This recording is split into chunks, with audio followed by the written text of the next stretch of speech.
What is summer like in Fuerteventura? We're going to run through 5 important things that you need to know about Fuerteventura in the summer. We're going to run through the temperature, the wind, the UV, rainfall, and what you need to pack when you come here in the summer to Fuerteventura. So let's crack on. Number 1, the temperature. As you can see, the temperature is amazing. We're coming into the summer now, and the temperature is typically between 22 and 31 degrees, so it's consistently beach weather. July is typically the hottest month, with the hottest day ever recorded being 45.5 degrees Celsius. In 1994. 1994. How old were you then? I was -3. Yeah, same. Man, that's too hot though. So as far as Fuerteventura is concerned, the south tends to be slightly warmer than the north of the island. But as far as your holiday is concerned, if you're looking for a holiday with a lot more things to do, typically the north of Fuerteventura is better for that. So don't be booking the south of Fuerteventura just for an extra 2 or 3 degrees warm. Next is the wind in the summer here in Fuerteventura. It is quite windy.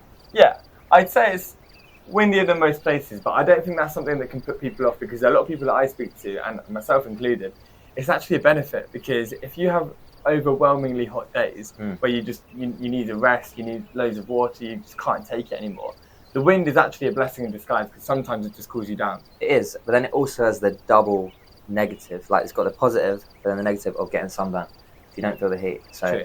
It is windy, it does cool you down, but it comes with its pluses and minuses. Yeah, always be careful, because the heat is still there. Fuerteventura is actually the windiest Canary Island, but that can actually be a good thing if you like water sports like windsurfing, for example. So if you're looking to come as a windsurfer or a wing foiler and you need wind for your water sport, then you're going to want to come in the summer more than the winter. So next we're going to talk about the rainfall in Fuerteventura, and realistically it doesn't rain that often, but when it does, it really pours. Fuerteventura on average has only 26 days of rain per year, and those days typically occur in the winter. So in the summer it's very, very unlikely that it's going to rain, especially in June, July. There's almost no rain at all. So you'll be fine to avoid the rain if you come here in the summertime. So in the summer, May to September, the rainfall here in Fuerteventura is extremely unlikely. Next we're going to talk about the UV. Now it's important to stay safe in the sun, especially here in Fuerteventura, because in the summer the UV can get as high as 12.1 in July, which is really, really high. And as we mentioned earlier, the wind makes it feel cooler, but the UV is still there. So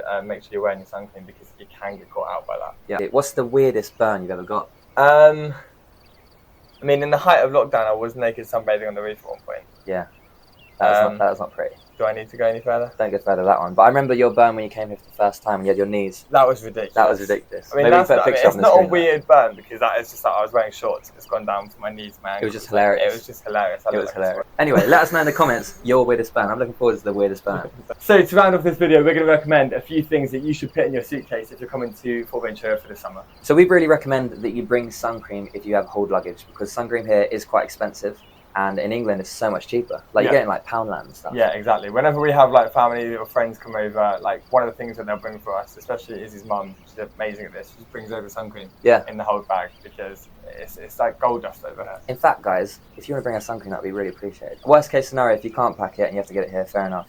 But if you can bring it, just bring one. And even if you bring it on the plane, buy it the other side of duty free, it will probably still be cheaper in the airport in England than it will be here. Yeah. In terms of clothing, just bring your summer clothes, bring your beach stuff. You don't need to pack anything too warm, but we would recommend bringing at least one light jacket just for an evening that may be a little bit colder, but that's really unlikely to happen anyway. Yeah, it's unlikely to happen in the summer, but if you're here in the winter, then we would 100% recommend you bring in a jacket for the evening, because it's warm in the daytime but cold in the evenings. We talk a bit more about that in this video that you can go and watch right here. And if you want to see David's absolutely disastrous sunburn we were talking about earlier in the video, you can watch this video here, which is 7 things you need to know before you come to Fuerteventura. Nice one. Thanks for watching, guys. We'll see you next time.